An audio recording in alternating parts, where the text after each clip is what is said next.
Hey, good afternoon. Happy Monday. Welcome to another absolutely amazing episode of Bros Who Know. I'm Dr. Jeff LaCure, and once again, I am here with my podcast buddy, who was one of the original trio of the Men in Black, Richard Yancey. His movie career kind of changed after Will Smith's career took off, but hey, it is what it is. And we are excited to bring to you today we're going to have some fun. Remember, we are edutainment, a little education and a lot of entertainment. We got both again today.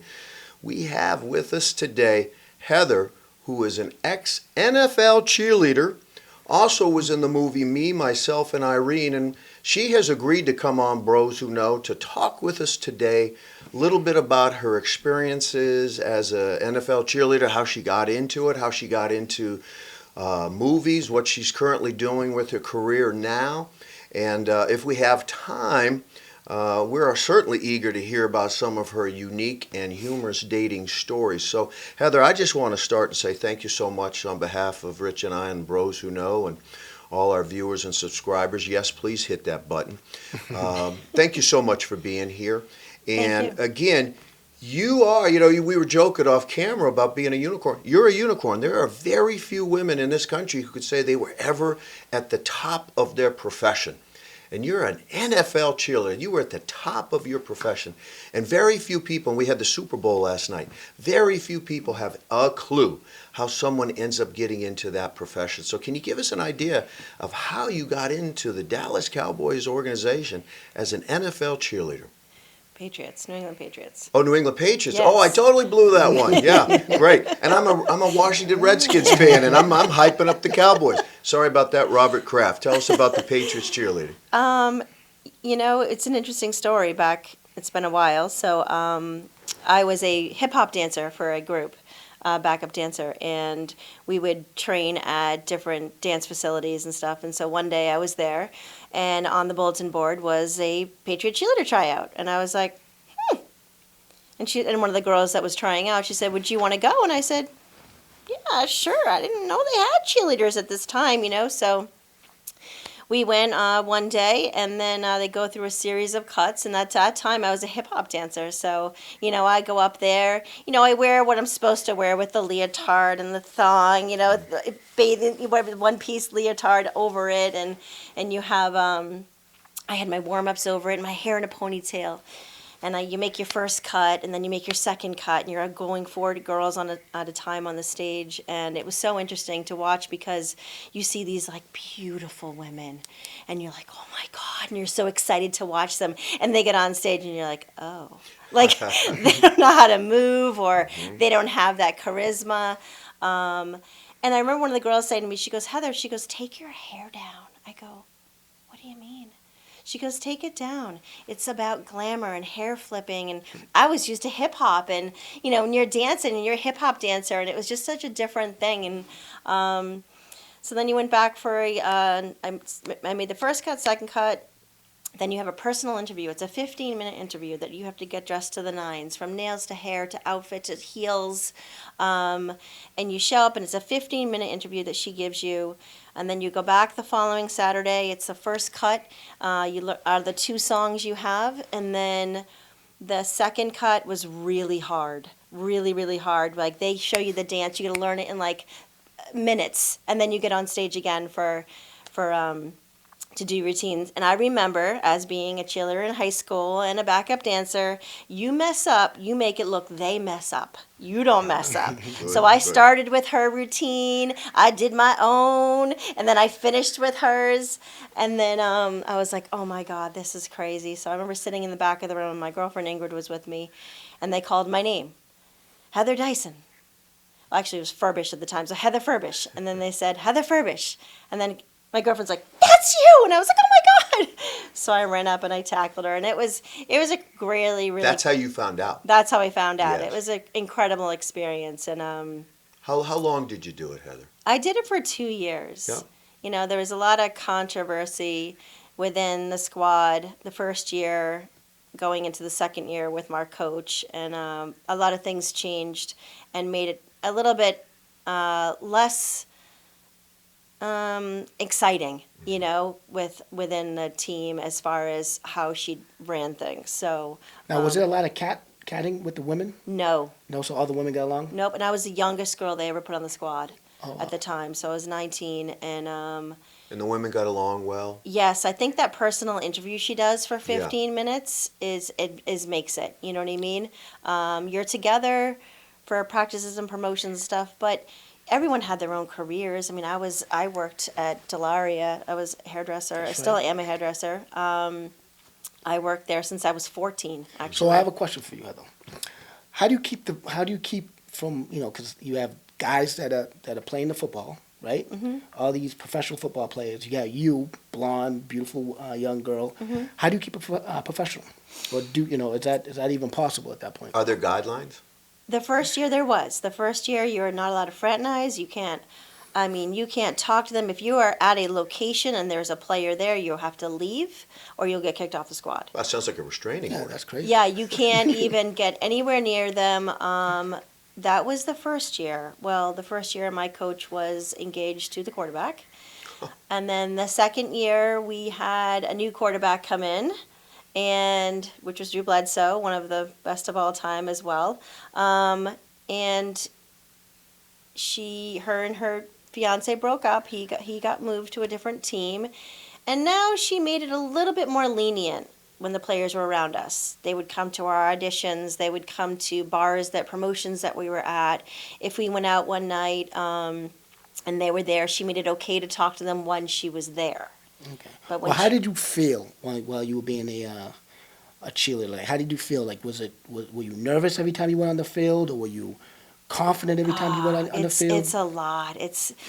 There's nothing like it. There's nothing like being on that field, walking on that field with all those fans and making sure you have your pom-poms on the right side of your hip. I mean, you had to have the red on one side and the blue on the other, and if you didn't, oh, forget it. I mean, I still have dreams to this day of like being on the field and forgetting my sneakers or forgetting something, but it was we did 40 dance routines. It was very different back then. We did 40 dance routines a game. Wow. Every time there was a quarter change, a timeout, 2-minute warnings, half times, everything pregame, and every time the music went on, you started dancing. But before Now, how become old a were you? cheerleader. How old were you then? 19. 19. So you were that disciplined, huh? At 19? Yeah, and before you become a cheerleader, there's a contract signing. It's a 3-hour, just like Wow, this, that's crazy. videoed contract signing. If you die on the field, Oh, jeez. you can't sue the team. No way. Mm-hmm. Nothing, because you have to be paying attention at all times. If you can't be chit-chatting and talking, because you see during games, football players go into the sideline, go into cameramen. Oh, I mean, yeah. that's how they stopped cheerleading for a little while, because one girl broke her neck. Yep. And I believe she tried to sue the team. I'm not sure of the background story on that. So were but- you happy through the whole time you were a cheerleader, or were there some sad times, sad points being a cheerleader? There was never sad times. It was just about our coach changing the rules and made it, so she made some things really difficult. Like I got asked for other opportunities. I got asked to be in some commercials. I got asked to do some other modeling things, and she has to sign off on everything. So I got disappointed sometimes when I couldn't do things because she wouldn't let me.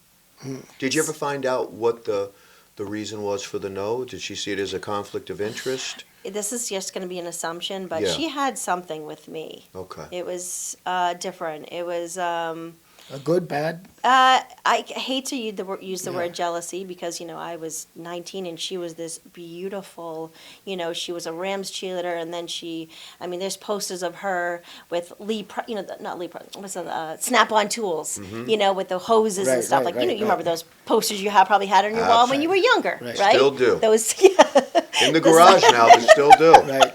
Those aren't coming down. Nor should they. That's I mean, if I don't know. So, I don't know. It was this weird thing with me that she had, and I only say that because at the end of my time being a cheerleader, I wasn't going to try out again. How long now? How long were you a cheerleader I was for? 2 years. 2 years, okay. So I wasn't going to try out again because I just couldn't. It became not fun anymore Okay, that's because what- of that's what that I was gonna- stress, Absolutely. of her. And So I remember I didn't go to the last practice after the last game, and actually one of the other cheerleaders was dating a player, and it was the last game, and she was like, "Hey, we're going to a club. Would you want to go with us?" And I was like, "Sure." And I get into the limo, and it was the players and my girlfriends, and we go into Boston, and we are there, and the club is rented out by all players, and I was like, "Oh boy, I wasn't invited. I didn't even know you then. I think I didn't know this you is then. not good." And I was like, ugh. So, anyways, I ended up dancing with Drew Bledsoe, and had a great time or whatever, but nothing happened at all. And then I remember I didn't go to the last practice because I wasn't going to try out again, and I got up back then. I hate to date myself, but it was a payphone, so she called me and said, "Heather, I heard you were dancing with," because I think she had a thing for him. Again, assumption, but it was a pretty good assumption. So she was like, "Well, you're no longer asked to be back on the team." I said, "Well, that's great." I For a said, dance. to be That's a cheerleader crazy. anymore. But I right? mean, for a dance. Because you Oh, danced. yeah. Because you Mhm. danced with the wrong Right. I guy. said, "Well, that's great, except for Lisa, going forward, you need to make sure that you keep your rules the same for all the girls." Because there was a set of twins that were on one of the other That's players' terrible. videos for New Year's. We went to another girl. She was African American or Spanish or what. She married a player. We went to the wedding. In our posters, she's pregnant with his baby. But And that because was that was okay. okay. But because I danced with Drew Bledsoe, maybe Not okay. her next target, I don't know. What was the year two? Because you mentioned year one, no fraternizing at all. You couldn't even look at a guy. Nope. What was the year two policies? It was the mentioned about- same. Yeah, the She same. just made it. It's okay if I'm there. It's okay to talk to them if I'm present. So I have a question for you. But actually, Rich, before you do, let me just follow up on this. How was the like? Were you in a relationship at that time? Oh, no, actually, my first year I was, and then I met my ex-husband. Actually, I was about to go into that limo, and it was my ex-husband Joel, and so I had said, I know "Hey, Joel do you too, want yeah. to?" I went to go find him to see if he wanted to come with us, and he had left already. So I wasn't about to do. I just met him, so he was a great guy, and so yes, I was. Okay. So did that affect your relationship at all? Being a cheerleader? No, nope. Oh, that's good. I know Joel. Joel's a good guy. Okay. So you could date someone from the Dallas team, but not someone from New England. Was that the rule, or are you just flat out I as an would assume NFL so. cheerleader? I don't know. I believe it's just within your organization. I mean, I never really had the opportunity. We only went, when I was a cheerleader, the first year went to Buffalo for one game for fun, and the second year we went to Miami for fun, for a game. And that was more about us being with the other cheerleaders and practicing with them and taking pictures with them. It was more about us with them than it was the players, and you're only there for a minute, so. Did the players have limits that they say, hey, don't you dare look at a cheerleader, period. You walk by her, pretend like she's not there. Did they have the same limits you had? I think, Or did they have carte blanche if they chose to? I believe it was more about us. We had the rules. They would be funny, because like if you had a promotion in front of them, and like I said, I'm standing there and I'm like literally a little further than this microphone from someone, and they would be like, hey, what's up, and I just be like, don't look at him, but I don't know about. I believe at some point there was like a fine that could have had, but that's just me not forgetting or not remembering if they did get a fine. I'm not sure. Okay. Probably So how did you feel at during your last time of being a cheerleader? How did it make you feel? Like, did you feel like you were ready to move on to something else, or were you saddened by this whole situation? No, I think I was ready to move on just because I didn't like someone controlling my life like that. I mean, I miss dancing more than anything. That's something you can kind of do on your own. But I remember when I was a dancer, and I was actually going to try out for the Janet Jackson backup dancers back then. And I remember That's being legit. like, that's when you're a dancer, you work really, really, really hard, long hours, and you're just a dancer. there's no name to you. You're not a spotlight. And it's like, I wanted to be in the front. I wanted to be the J-Lo. You know what I mean? I didn't want to be the dancer. I wanted to be the girl up front. And You knew that early someone's- on. Yeah, so someone who knew my name. And then my life took a little bit of a turn where I had a baby.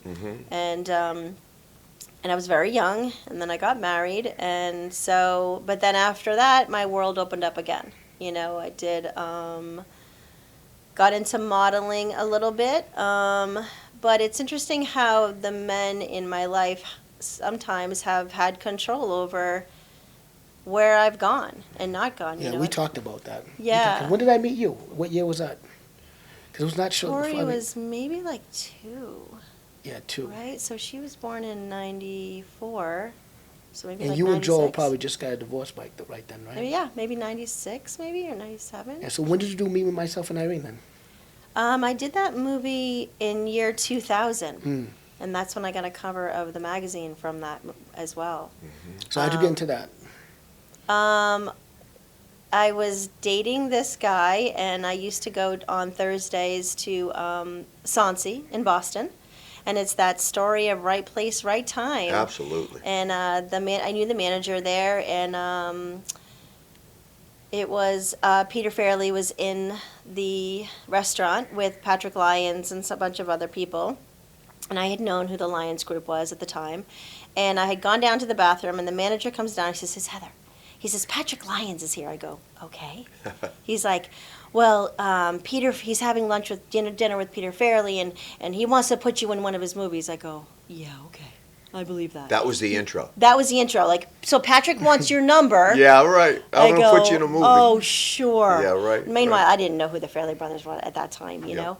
And I go, give him the payphone number at the salon. If he wants to contact me, he'll contact me. So he contacted me, and he's like, I know this sounds shady, but you were there. You walked by, and he said, listen, I want to meet that girl. Find out who she is, find out where she's from, and I want to meet her. And I was like, okay, interesting. And they were shooting a movie, Me, Myself, and Irene, with Renee Zellweger and Jim Carrey. And so the next time I was there, he happened to be on the phone with Peter, so I get on the phone with him, and he's like, hey, I'd like to meet you. Why don't you come up to Burlington, Vermont? Can you be here this date and this date? And I said, sure, yeah, okay. You know, and I just kind of went with it. And I remember dropping my daughter off at my sister's, and my father was there, and he grabs my shoulders. He says, honey, no matter what you do, don't take your clothes off. I said, Dad. I'm like, We love good dad advice. Right? We are about a good dad and advice. I drove to find this weird, like, building in this place of nowhere. And I go in the building, and I'm looking around, and it's a set. It's a full-blown movie set. And I go back, and I'm sitting in the director's chairs. And Peter brings me around to everybody on set and introduces me. This is my friend Heather. This is my friend Heather. And I was like, what is it? It was like a dream. I was like, what's happening? You know, and he's like, all right, just hang out here. And so Bobby must have been not there at that day. Sit in Bobby's chair. So I'm sitting in the director's chair, and I'm like, this isn't real. This is not happening. You know, so then after... He says they break for something, and he takes me into his trailer, like a mobile home trailer thing. And he sits down, and he crosses his leg. He goes, so tell me about you. Tell me about yourself. And he talked to me for 45 minutes. Nothing inappropriate, Good. nothing, anything. I'm Just glad wanted to that's know not my the punchline. life, wanted Good. to know about me.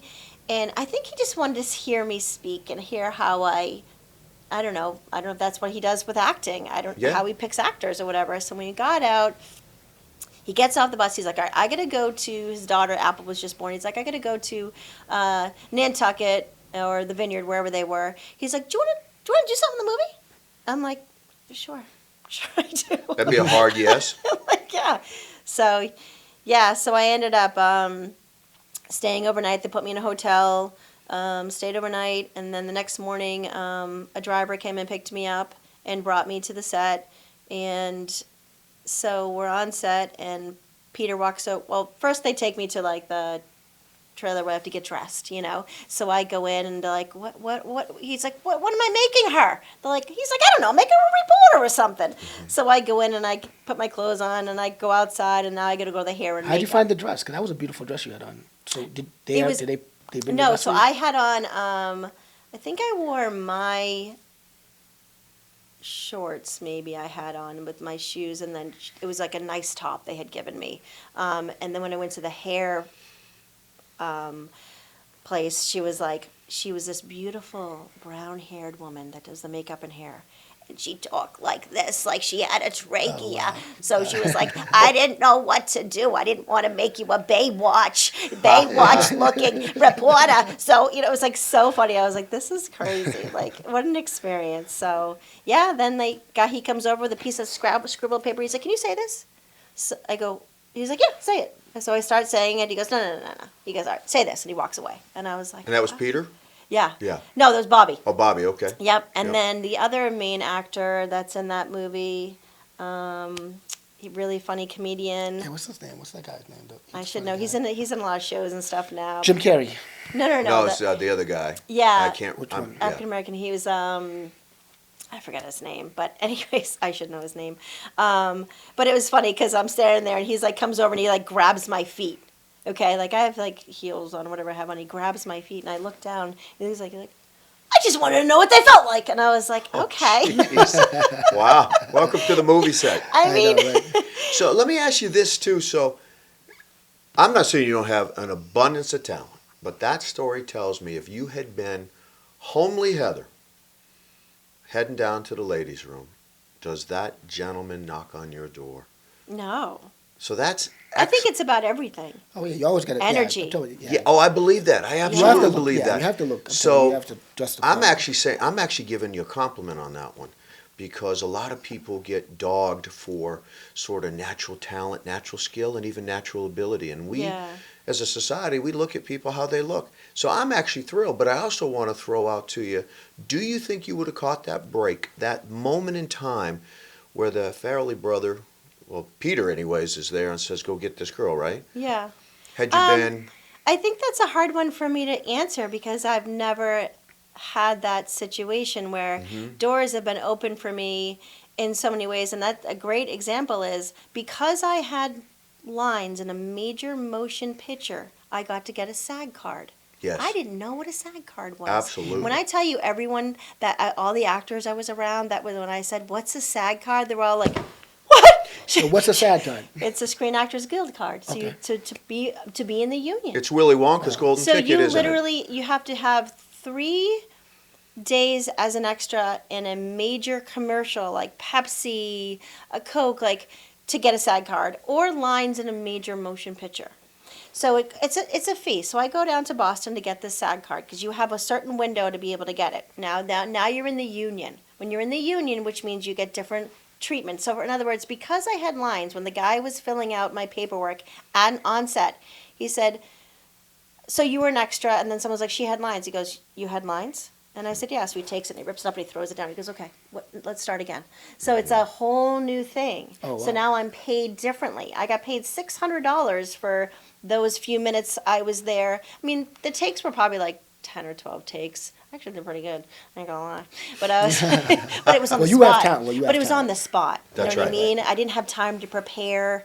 So that was before SAG? Yeah. So right you were scale probably, right? You were whatever they wanted to pay. before they found out that I had That's lines, it. right? So now I go to get my SAG card, and I'm in Boston, and I'm with the woman, and I sit down with her, and she looks at me, and she goes, okay, well, it's $1,500 for this fee. And I said, jeez. okay. And she goes, well, you know, other actors have resumes that are bigger than yours. Like, she tried to discourage Wow. me. Yeah, that's not terrible. cool. And I That's go, terrible. I understand that. She goes, but let me ask you a question. It's not like modeling. If they're looking for a blonde, blue-eyed woman that's 5'7", 5'8", like me, dance. that's who they're gonna pick, right? It doesn't matter what my resume says. That's right. Julia Roberts didn't know how to act, and they said, "We want you. We're gonna teach you how to act." Like I know how this works. She goes, "You're right." I said, "Well, then give me the paper. Let me sign it." You know what I mean? Wow. Like she tried to like Was she? intimidate me. Not that I expect you to be a mind reader, but what was your gut telling you? Was she envious?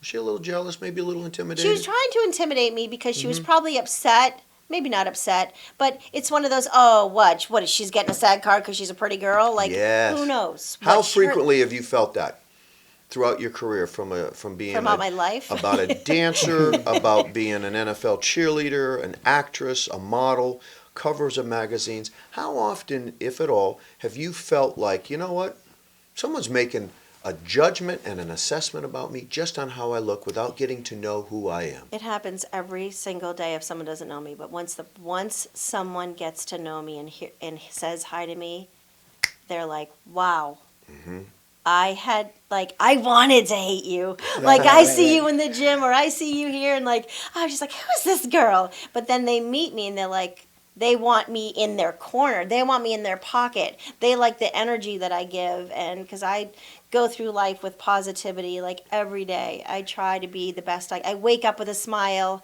I'm rarely in a bad mood. I've known you. I've known you for forever. That's the difference. So, just like the question that you asked her before, like how, is it easier because she's pretty? She's always been pretty. But her personality sets her apart from everybody. This girl, she goes at it. Like you want something, you go at it. Like she's a single mom, right? Yeah. Raising how many kids? 4. Well, Four three kids. three at home now. And they're beautiful. She disciplined them. That's another thing. We talked about discipline in our last podcast. She disciplines her kids. Her kids are disciplined. They're good kids. Good to hear. Yeah, Good so to hear. yeah, so It's that's respect. I tell people, because people always say to me, even with Tori, my oldest is 28, and my other daughter's almost 17. They have twin boys that are 15, and they say, how do you have a relationship like you do with your teenage daughters? And I'd say it's communication and consistency. Communicate with your children. Respect your children. we have. They talked respect about that. you. Yeah. And mean what you say and say what you mean. I think those things go a long way. And They if do. I say no about something, I explain why I say no. Because I think I didn't like being told no. No one likes to be told no. But if you can understand the reason behind it, then I think no's not so bad. Would Right. you recommend you've done it, right? One of the things Rich and I talk a lot about is there's people who talk about doing things, and then there's people who do. Rich and Yeah. I are do's. You're a do.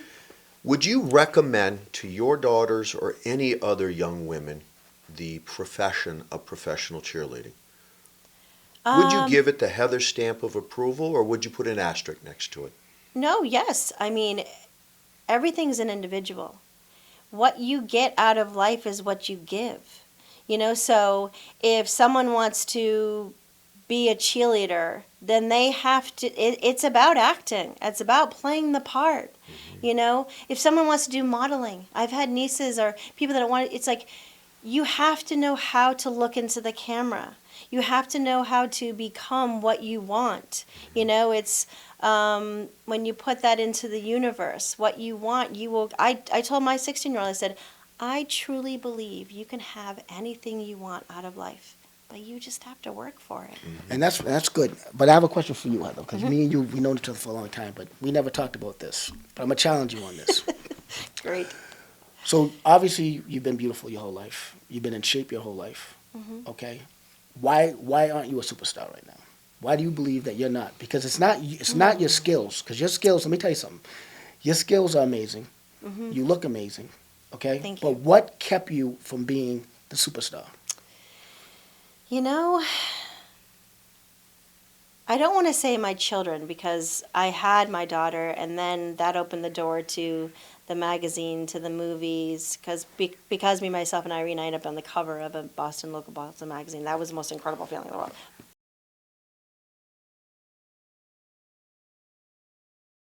So your children. So I had my Played a so key after role. here's the deal. After I had my daughter, this is a great story. After I had Tori, and I did myself and Irene, a friend of mine was on an airplane from California, and met a movie producer from Three Sisters Entertainment Company, which is Will and Grace, Cheers, and some other shows. And guy seemed depressed, and he said, "What's going on?" He's like, "We can't find our leading actress." And it was a pilot for a pilot called Tikiville. and it was based out of Hawaii, and it was a single mom, had a son, out of high school with her high school sweetheart. The high school sweetheart's a surfer, and could not find this girl. And he goes, I got the girl for you. So he comes home, and gets me into contact with this gentleman. So we talk back and forth on the phone. He's like, okay, I need you to send me your resume, your headshots. And I happen to have, pictures from modeling and headshots. And I sent him over, and he's like, okay. He's like, you are perfect. You are who I want. And I'm going to overnight the script to you. So he overnights the script to me, and I'm living in Natick, and I'm with my daughter. She's probably in kindergarten. Maybe she's younger than that. And my mom is with me, and I get the script. And it's funny. So it's like a drama, funny thing. He goes, put yourself on video and then send it back. And I was like, what if they like me? Yeah, right. Wasn't if they don't like me, because I know they're going to like me, but what if they really like me? That's and right. Now my world has to change. Big time. And am I ready for that? Because me and my daughter's father were no longer together. I wanted him to be a part of his life. He had a great career. Was he going to move? And I was like, I think I'm okay with this. Like, the experiences leading up to everything, even with the movie. I had dinner with 15 men at Yancey before the movie, before I found I was actually in it. Me, one woman, 15 men are sitting there, and I'm having dinner with them, and I'm sitting around, and I'm being respected. And I remember one of the guys had said to one of my other guys, said, hey, so what's her deal? Is she good to go? He goes, absolutely not. You respect her. And it was like, it was, so I think that some of the things that's happened in my life, that's what I mean, like when you have that positivity, you have that flame inside you. But, so was it you, or was it the guys keeping you back? Yeah, I guess I could say some of the men in my life have definitely held me back. Like even before I became my first modeling job was with one of the top agencies in Boston, and I got the ball. You can say that. Oh, I got the absolutely. balls. This is Bros Who Know. Yeah. I got the balls to go in on a Friday and drop off my papers, my photos, and then you come back at 3:00. And if she wants to see you, it was Maggie Inc. in Boston. If she wants to see you, she'll say she does. So I go back at 3:00, and I'm trying to slide my papers off the desk, you know what I mean? Because I'm like embarrassed, And she's like, excuse me, yeah. No, Maggie wants to meet with you. I was like, really? Okay. So I go and I meet with her. She goes, I want you to go test with my photographer. Go test with him. And I go on this shoot with this guy, Bobby DiMazzo, who's, God rest in peace, no longer alive. But and we go on this photo shoot, and I have no hair person, no makeup artist, nothing. It's just me. I'm like, this is going to be terrible. And then I see the prints when they come out. I'm like, oh, these are good. I'm so proud of myself. Didn't that feel great? It was, but I remember at that time showing my husband, and he threw them on the counter, was like, no, my wife's not going to do that. Insta jealousy. Couldn't Wow. compete. And that's not like you. So this is not the Heather that I know, because Heather, you beat at your own drum. So I think that certain things can stop me, and that's my own problem, I think, with my relationships and how I grew up. I grew up in a very survival mode. I had a stepmother that was extremely abusive. And I realized going through that part of my life that it kind of made me who I was in a lot of great ways. I think you become something you grew up with, or you overcome it. You have a choice. You did not drown. No, I didn't. That's where leaders are born. But at the same token, there's the men that I pick in my life that haven't been so great, and that I have taken. I feel like I can take anything. You can give it to me, I can handle it. But if you mess with my friends or my family or anybody I care about, then that's it. Different deal, right? Totally different. Can I highlight something, and as we're getting ready to wind down, that I love that you just shared with everybody is, when Richie asked what ended up sort of interfering with you becoming that superstar. And I think you knocked it out of the park, which is, it sounds like you were at this crossroads. Do I go down this pathway of really sort of outward success? This producer is thinking about me for the significant part, Or do I make the decision that right now being a mom and being available to my children and my current life is more of a priority? And it reminds me, Heather, and I bet you relate to this. You've seen our shows, you know I love to whip out statistics, and the majority of people in this world say, I wish I hit the lottery. But after a year, 80% of them say, I wish I never hit it. Right. And after 5 years, almost 100%, because they say it changed my life Oh, it in such a definitely negative way, and I lost contact and touch with who I am and with my family. And what you said, I hope resonates with people, because, and I'm not saying that because you're here. Yeah. If Rich told me about you in the gym, I would say the same thing that I'm going to say to you to your face. You are a superstar. You know why? And this is my opinion. So everybody, you can disagree. Write in if you do, or subscribe. But here's why I'm going to say you're a superstar. You had a chance to elevate your career, which was already very successful, and you said in a time and in a place, right now my children really are my priority. And you also highlighted something really important, that there is some truth to the myth that beyond, not myth, but the fact that behind every successful person is a really successful partner. And it sounds like if your partner at the time, when you had those amazing photos, had said to you, Heather, let's go. Wherever this is going to take you, absolutely, yeah. I got your back. I couldn't support you more. Be interesting what the crossroads is. I'm going to take it from there, because she's not done yet. That's the thing, is she's not done. So Yeah. what you learned, right, from your past, we have a new Heather sitting in You front of us do. now. We have a new Heather really that do. conquered all of that, right? Yeah, I So definitely tell us about am. this new Heather now. So what's So, your you know, plans for the future? This January came in, and I said, you know what? I'm ready to take care of me. You know, and I don't want to get emotional, but it's like, I know what I am worth. I know what I can give. I know what I have. I know what I offer. I'm a good person. I care about everyone, and I truly live my life with much gratitude. And it's like, I have to prove it to myself. And it's about proving it to myself now. Well, like I said, I've known you, so I'm an advocate of Heather's.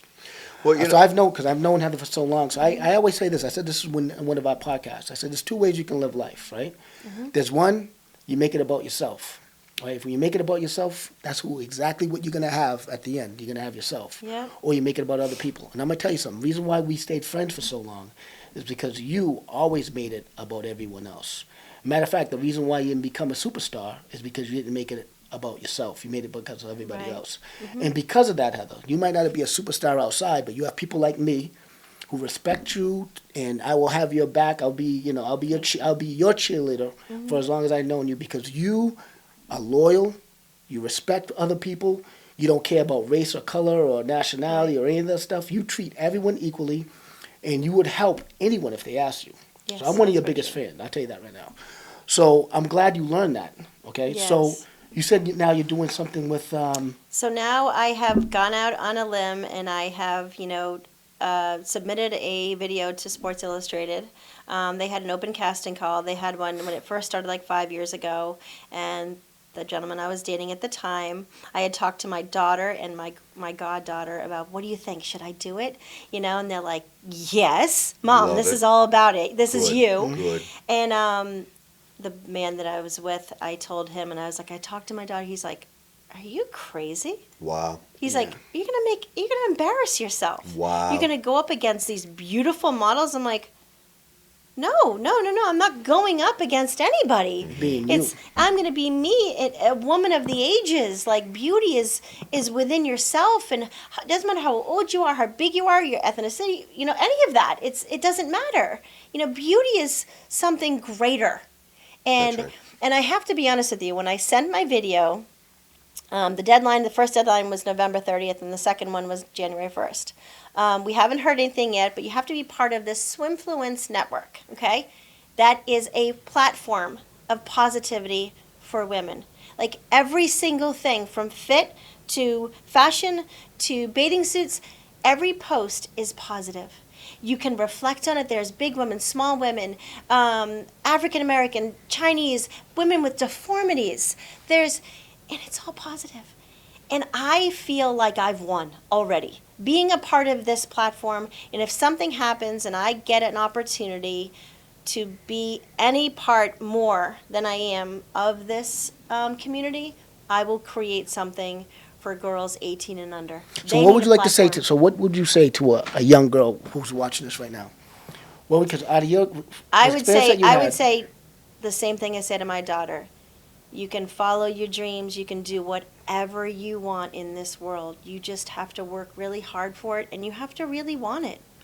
And you don't let anybody hold you back. and I think that's the key, Heather, because I'm telling you, that's what I want to emphasize on this show.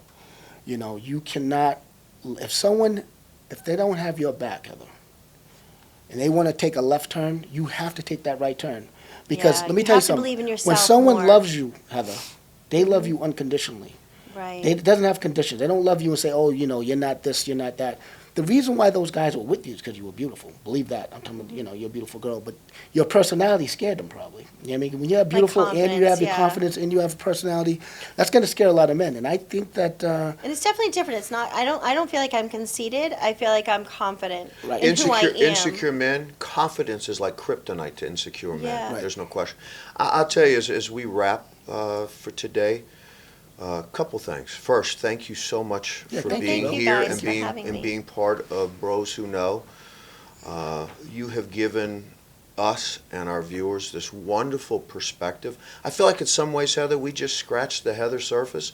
But if I could Definitely just watch one tell again. you that, in addition to doing the Bros Who Know, I do a podcast that's a lot more shrinky-like, probably less fun, more serious, That's called The Wake Up Call. And I want to invite you to do it at some point. And the reason I want to invite you to do it is because you have described just a little bit, but I sense there's more there. You had your wake-up call. You had a wake-up call where you were going this way and you said, wait a minute, I'm going to go this way. So I want to offer that to you. But on behalf of Absolutely. Rich and I got to tell you, thank you so much for being here. Thank you It's so been a much. real special treat. I feel like I learned a little. I've always wondered, how does someone get to be at the peak of their professional career in cheerleading and in acting? And for you to give us that flavor and that experience has been amazing. But more importantly, and I'll say it again, I have such respect for you because you had the opportunity for success or successful parenting. Yeah. And you know what? That's the one that leaves the lasting legacy. You can On do both. behalf You can of do Bros Who Know, thank you, Heather, for being Thank you, girl. here. Thank you. To our other favorite producer, I did not forget Michelle Hebshi, who makes it all happen. Thank you so much for tuning in. And as always, we hope you find your peace and your joy. In some ways, we did today. Have a great day.